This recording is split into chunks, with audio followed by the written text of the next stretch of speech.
안녕하세요. 저는 막 대학을 졸업하고 서울에 살고 있는 25살 취업준비생입니다. 조금 특별한 저희 가족 이야기를 하려고 사연을 보내게 되었습니다. 저는 딸 부잣집의 막내로 그것도 늦둥이로 집안 식구들의 사랑을 독차지하며 자랐습니다. 우리 가족에 대한 이야기를 더하자면 저희 큰언니는 저보다 17살이, 둘째 언니는 15살이 많습니다. 엄청난 늦둥이인 셈이죠. 엄마는 전업주부이시고 아빠는 40년 넘게 다닌 제조업 회사를 은퇴하시고 취미로 서울 외곽에 작은 농장을 하며 지내고 있으세요. 그 덕분에 저는 엄마가 둘, 이모가 한 명인 셈으로 학창 시절을 보냈습니다. 저는 기억이 없지만 언니들은 매번 말합니다. 너 맨날 기저귀 누가 갈아준 줄 알아? 그거 다 언니가 했다. 안 잔다고 징징거릴 때 새벽마다 순번별로 일어나서 어르고 달랜 거 누군지 알아? 그거 언니들이 다 했다. 네가 옷 마음에 안 들어서 유치원 안 간다고 울고불고 해서 언니 학교 지각한 건 기억나? 저는 기억도 안 나는데 언니들은 뭐가 그렇게 재밌는지 만나기만 하면 그 얘기를 하며 까르르 합니다. 사실 언니들의 말이 틀린 건 아닙니다. 어린 시절 사진을 보면 엄마보다 언니들에게 안겨 찍은 사진이 더 많았거든요. 울고 있든 웃고 있든 제 옆엔 항상 언니들이 함께였습니다. 언니가 둘 다 똑같은 건 아닙니다. 둘째 언니는 제가 뭘 해도 잘한다 잘한다 하며 저를 예뻐하는 스타일입니다. 중학교 때 친구들과 이야기하면서 든 생각이 우리 둘째 언니는 친구들의 이모 같은 스타일이구나 였습니다. 그런가 하면 역시 첫째라서 그런지 큰언니는 저에게 잘해줄 때가 더 많긴 했지만 무서운 엄마 역할이었습니다. 제가 늦게 들어오거나 성적이 떨어지고 또 안 좋은 친구들과 어울리면 엄마보다 언니가 더 벼락같이 화를 내곤 했으니까요. 중학교 때 그런 일이 있었습니다. 반에서 인기도 많고 흔히 말하는 잘 노는 친구들과 운동회 연습을 하다 친해진 적이 있습니다. 그전에는 말도 한번 섞어보지 않았지만 갑자기 그 친구들이 자신의 무리에 저를 끼워 놀아주려고 하는 것입니다. 어린 마음에 그런 친구들과 어울리면 제가 뭐라도 있어 보이고 대단해 보이지 싶은 마음이 들었습니다. 그래서 무리해서라도 그런 친구들과 놀며 으스대고 싶어졌습니다. 그 친구들과 어울리게 되자 공부는 당연히 뒷전이 되었고 생전 그래본 적 없던 일도 한 번이 어렵지 두 번부턴 쉽다고 스스럼 없이 하게 되었어요. 엄마에게 거짓말을 하고 친구들과 어울리기 위해 학원을 빠졌습니다. 그때 생전 그런 적 없던 제가 말도 없이 학원을 빠지자 학원에서는 제가 무슨 일이 생겼나 싶어 집에 전화를 하게 됩니다. 그리고 우연히 집에 있던 큰언니가 그 전화를 받았습니다. 저는 평소처럼 학원에 다녀온 척을 하기 위해 비슷한 시간에 집에 귀가했고 대충 둘러대기 위해 오늘 학원 버스가 늦게 왔다. 공부하느라 너무 힘들었어서 오늘은 일찍 자겠다. 이런 핑계들을 대며 제 방으로 빨리 도망치려 했죠. 큰언니는 제 방까지 쫓아와서 팔짱을 끼고 저를 노려봤습니다. 친구들이랑 재밌게 놀았어? 언니의 말에 저는 가슴이 철렁 내려앉았어요. 아니라고 말해야 되는데 무슨 말을 할지 시나리오도 대충 짜놨었는데 머릿속이 하얘져 버렸습니다. 아무 말도 못하고 어버버 언니만 바라보고 있는데 언니가 코웃음을 치더군요. 언니가 못 느꼈을 것 같아? 요 근래 네가 변한 것 같다고 느끼긴 했어. 생전 손 안 대던 언니 화장품에도 손을 대고 주말마다 신경 써서 나가고 밤마다 전화하느라 문 닫고 있고 아니 그게 아니라 엄마는 속여도 언니들은 못 속이는 거 알지? 언니의 말에 입이 뜨악 벌어졌어요. 다 알고 있었다는 사실이 너무 충격적이었죠. 언니 화장품을 몰래 쓴 것도 둘째 언니 옷을 몰래 훔쳐 입고 나간 것도 다 알고 있었다니. 왜 알고도 말 안 했어? 저는 어린 마음에 자존심이 상해 씩씩거리며 되려 소리쳤습니다. 그거야 네가 어련히 알아서 잘할 거라고 생각했으니까. 언니의 단호한 모습에 할 말을 잃었어요. 갑자기 미안한 마음이 들기도 했고요. 언니도 저의 그런 표정을 읽었는지 제 옆에 와서 앉고 제 손을 잡았어요. 은영아, 잘 들어. 친구들이랑 어울리는 게 나쁘다는 게 아니야. 언니들 화장품 쓰고 옷 빌려 입는 거? 그런 건 1000번도 더 빌려줄 수 있어. 너도 호기심도 생기고 친구들이 하면 따라하고 싶을 나이니까 그런 거 다 이해해. 언니들도 그렇게 컸으니까. 그렇지만 공부는 해도 그만 안 해도 그만이 아니잖아. 네 미래를 위해 네가 할 수 있고 해야 되는 가장 우선순위가 공부야. 그런 친구들이랑 어울리느라 미래에 너에게 미안할 짓은 하지 않았으면 좋겠어. 아직도 언니의 진심 어린 눈빛과 말이 잊혀지지 않습니다. 저를 혼내기 위한 게 아니라 진심으로 저의 미래가 걱정되어 그런 것 같았거든요. 어린 마음의 방황을 그렇게 끝내기로 했습니다. 그 친구들과 서서히 멀어져 더 이상 어울리지 않게 되었고, 다시 예전처럼 공부에 전념하는 모범생으로 돌아왔습니다. 내심 섭섭하고 아쉬운 저의 마음이 보였는지 둘째 언니가 어느 날 제 방에 들어와 저에게 장난을 걸었어요. 은둥, 공부하느라 힘들 텐데 먹고 싶은 거 없어? 저의 애칭은 은둥이었습니다. 없어. 아니, 언니가 듣기로는 우리 은둥이가 방황을 끝내고 돌아왔다길래 이뻐서 맛있는 거 좀 사주려고 했지? 하여튼 둘이 비밀이 없지. 제 말에 둘째 언니는 히히 웃으며 저의 머리를 흐트러뜨렸습니다. 그렇게 저는 작은 에피소드 같은 사춘기 시절을 끝냈습니다. 꽤나 상위권 성적을 유지했던 제 성적이 흔들리기 시작했던 것은 가장 중요한 수험생 시절이었어요. 어려운 문제는 고사하고 앞부분에 기초적인 문제에서도 흔들리기 시작했습니다. 이제와 생각해보면 수능을 앞뒀다는 부담감과 두려움 때문이었던 것 같아요.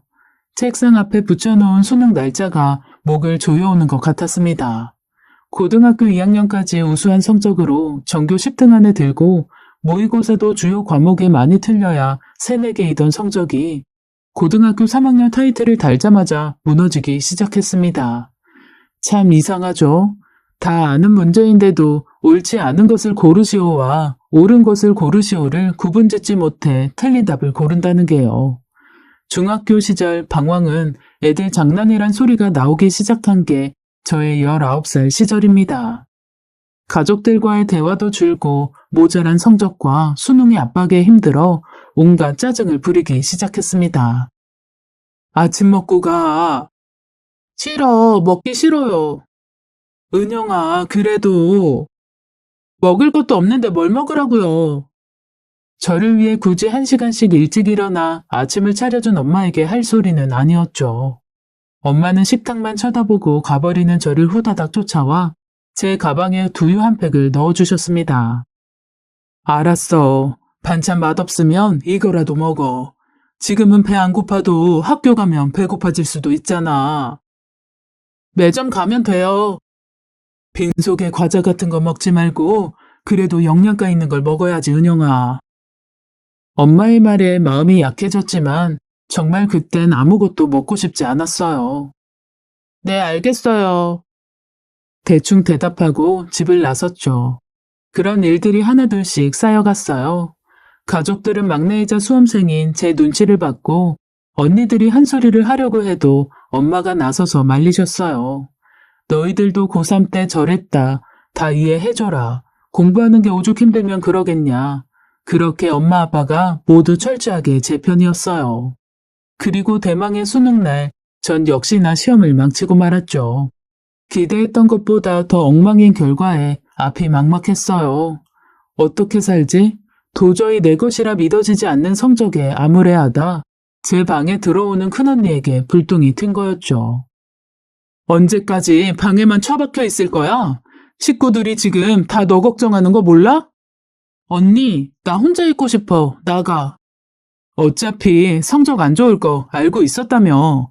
그러면 그 이후에 어떻게 할지를 생각해야지. 무작정 방에 처박혀 있는다고 해결이 돼? 언니가 뭘 한다고 그래? 식구들이 무슨 내 걱정을 하는데. 다 자기 살기 바쁜데.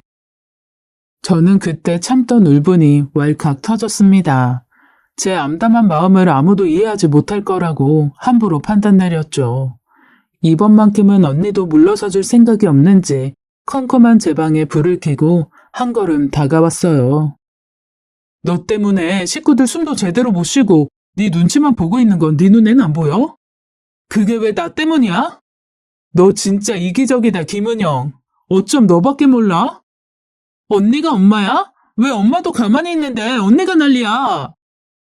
둘 다 큰 소리를 내자 저희를 말리러 온 건 집에 있던 둘째 언니와 아빠였어요. 은주야, 너까지 왜 이래? 그만해. 아빠의 말에도 언니는 물러서지 않았죠. 지금 그게 중요해?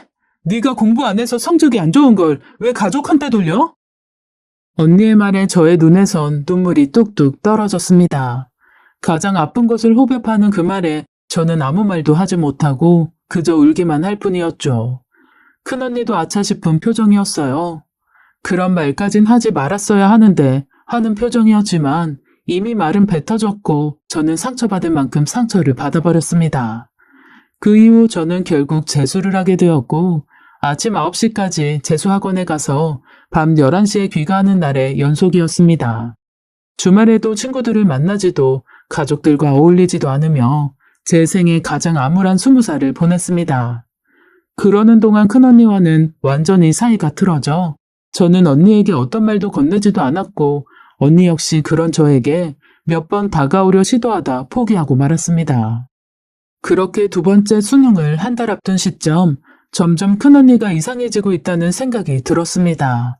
밥도 잘 안 먹고 저는 물론 가족 누구에게도 말을 붙이지 않고 마치 첫 수능이 끝난 저처럼 세상이 끝난 사람처럼 자기 방 안에만 틀어박혀 있었습니다. 방에서 조용히 공부하던 어느 날 엄마의 큰 소리에 놀라 방문 가까이 귀를 가까이 했습니다. 회사를 그만뒀다고? 언니는 말이 없었어요. 은주야, 제정신이야? 아무리 지금 힘들어도 그렇지 어떻게 살려고 회사까지 그만둬? 제 짧은 인생사에서 엄마가 그렇게 소리를 지르고 우시는 걸 본 적이 없었습니다.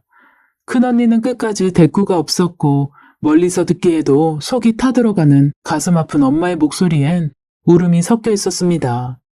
내가 모르는 사이에 큰언니에게 많이 힘든 일이 생겼구나 그런 생각이 들었지만 저는 당장 눈앞에 놓인 수능시험이 더 중요했습니다. 이번에도 망한다면 저에겐 그 어떤 미래도 없을 것 같았거든요. 시끄러운 바깥에서 애써 신경을 돌리려고 이어폰을 끼고 공부에 집중했습니다. 두 번째 수능이 끝나고서야 알게 된 사실은 그 당시 큰언니가 많이 좋아했던 사람과 헤어져서 그렇게 힘들어했다고 둘째 언니에게 들었습니다. 왜 헤어졌느냐고 물었지만 언니는 거기까지는 자기도 잘 모른다고 말했습니다. 그때 큰언니는 37이었고 꽤나 큰 기업에서 과장 직급까지 동기 중에 제일 먼저 달 정도로 유능하다고 들었어요. 안녕하세요. 그런 사람이 생업도 다 포기하고 주저앉을 정도였으니 얼마나 그 남자를 사랑했는지는 대충이나마 짐작할 수 있었습니다. 저는 두 번째 수능이 끝나고 1년을 죽었다 생각하고 공부만 한 것에 대한 수능 성적표를 받을 수 있었어요. 원하는 대학, 원하는 학과에 진학하게 된 것이지요. 가족이 다 그렇듯이 저와 큰언니도 제가 대학에 들어가고 자연스럽게 화해하게 되었습니다. 너의 대학 입학금과 첫 등록금은 언니가 내주고 싶다고 언니가 먼저 말을 걸어왔고 저는 못 이기는 척 그렇게 해달라고 했습니다. 그 이후로 한마디 두마디 대화를 늘려갔고 언제 그랬냐는 듯 언니와 다시 돈독해졌어요. 그렇게 꿈에 그리던 즐거운 대학 생활을 시작했고 그러는 사이 둘째 언니는 5년 동안 만났던 남자친구와 결혼을 하게 됐습니다. 처음으로 가본 상견례 자리에 심장이 쿵쾅거렸지만 다행히 언니의 시댁이 될 형부네 가족들은 생각보다 훨씬 따뜻하고 좋으신 분들이라 마음이 놓였습니다. 다음날 집으로 돌아온 둘째 언니는 술이 살짝 취해 있었어요. 늦은 새벽이었지만 저는 4학년 마지막 방학 기간으로 밤낮이 바뀐 생활 패턴으로 지내고 있었습니다. 그 덕에 언니들의 이해할 수 없는 대화를 들을 수 있었죠.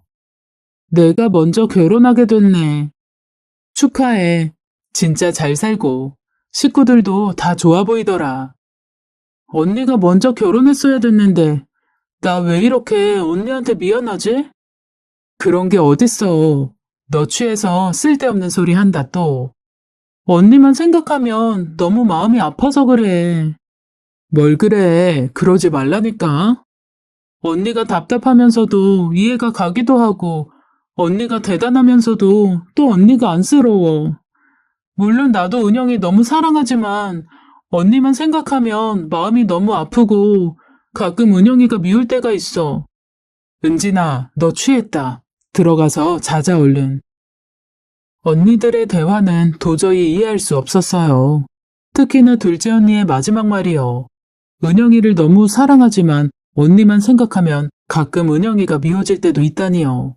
제가 뭘 잘못했다고 제가 미워진다는 건지, 왜 큰언니가 먼저 결혼했어야 하는지, 그게 또 나랑 무슨 연관이 있는 건지 도무지 이해할 수가 없었습니다.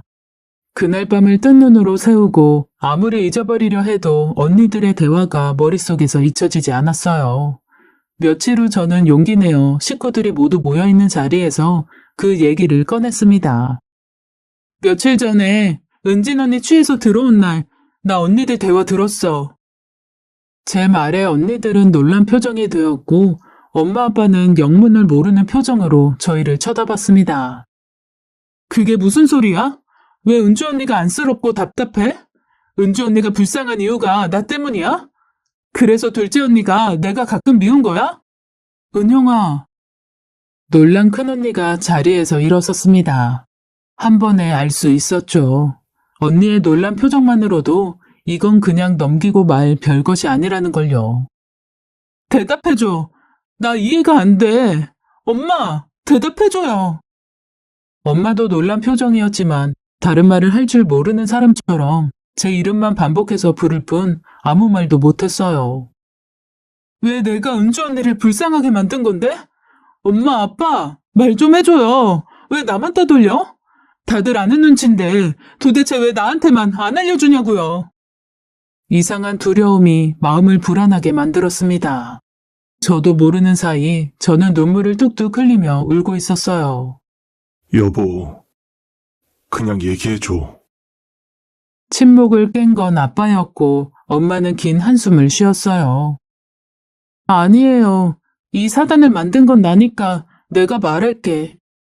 둘째 언니가 말했고 당연히 큰언니는 안 된다며 말렸어요.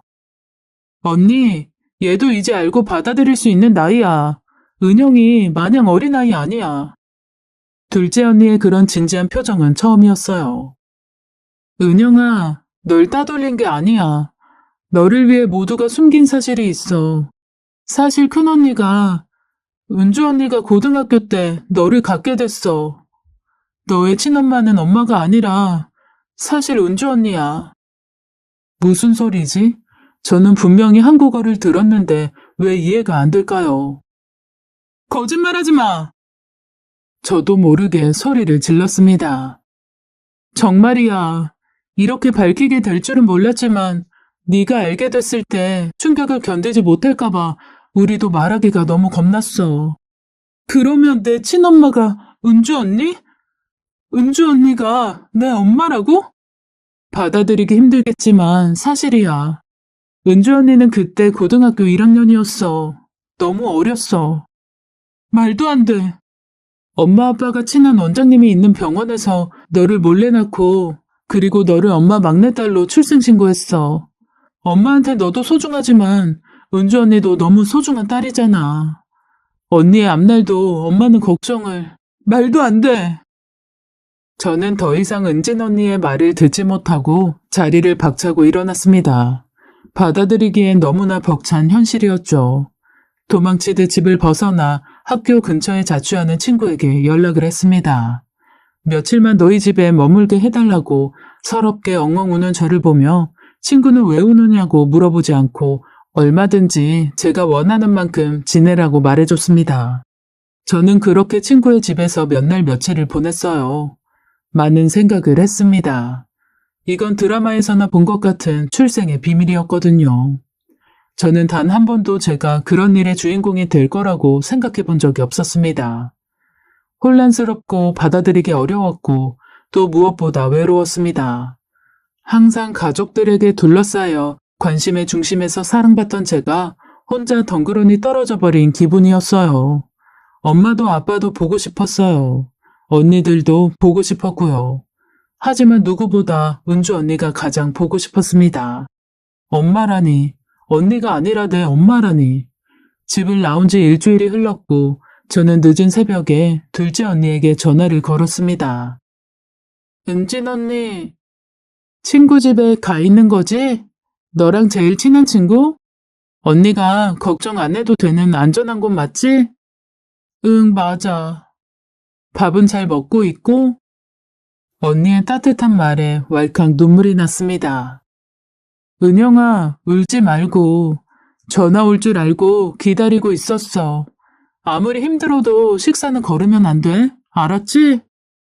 다들 잘 지내고 있어? 아니, 다들 어떻게 잘 지내. 우리 집안 막내가 없어졌는데. 네가 친구 집에 가 있을 거라 짐작하고 있었는데 친구가 연락을 줬어. 너 거기 있다고. 저랑 제일 친한 친구는 저희 집에도 몇 번 놀러 왔었고 그때 언니들과도 친해졌습니다. 그래서 번호도 알고 있었고요. 너무 따뜻하고 날 위해주는 사람들이 주변에 참 많다는 생각에 갑자기 또 눈물이 날 것 같았습니다. 언니가 미리 말해주지 못해서 미안해. 언니도 겁이 났어. 네가 어떻게 받아들일지 너무 겁났어. 미안해. 그렇게 도망쳐 버리면 안 됐는데. 아니야. 많이 놀랐지. 언니, 은주 언니가 그 남자랑 헤어진 이유도 혹시 나 때문이야? 그래서 언니도 내가 가끔 미웠던 거야? 은주 언니는 원래부터 결혼 생각 없었어. 주변에서 다 결혼해도 네 옆에서 너 커가는 모습 보고 너한테 필요한 게 뭔지 항상 제일 먼저 알아차리고 너에게 주고 싶어 했어. 그게 돈이든 의지할 수 있는 사람이든 뭐든 다.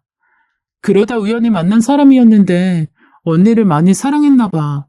계속 그쪽에서 결혼하자고 했고 언니도 그 사람 많이 사랑했대.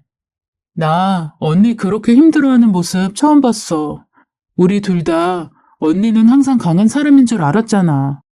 근데 나 때문에.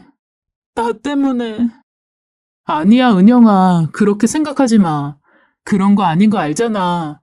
은주 언니의 선택이었고 그 누굴 사랑한다 해도 너보다 사랑하지 않아. 이건 내가 장담할 수 있어.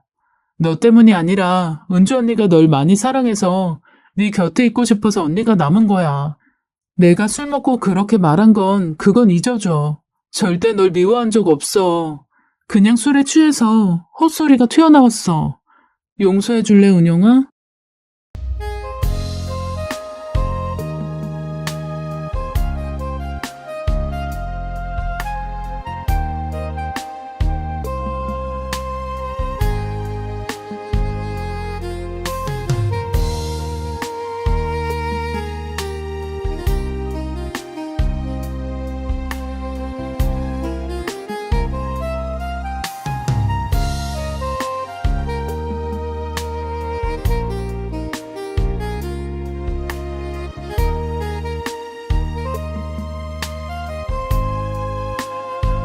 둘째 언니의 말에 눈물이 왈칵 터졌어요. 누가 뭐라고 해도 이 세상에서 절 제일 사랑해주는 건 가족들이라는 생각이 들었습니다. 저는 그날 친구에게 연락을 하고 친구 집을 나와 다시 집으로 돌아갔습니다. 집에 들어가도 되겠냐는 저의 연락에 은진 언니는 당연하다며 얼른 들어오라고 모두들 널 기다리고 있다고 했습니다. 가족의 품으로 돌아와 다시 만난 식구들은 제 걱정과 다르게 원망이나 꾸지람 하나 없이 저를 안아줬어요. 걱정했다고, 보고 싶었다고, 이렇게 다시 돌아와줘서 고맙다면서요. 그리고 저는 은주 언니와 많은 얘기를 나눴습니다.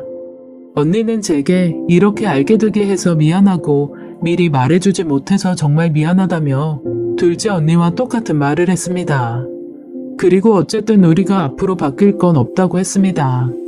저의 엄마 같은 언니로 계속 저를 지켜줄 거라고요. 저도 말했습니다. 넘치는 사랑과 보살핌으로 나는 다 큰 어른이 되었다고요. 안녕하세요.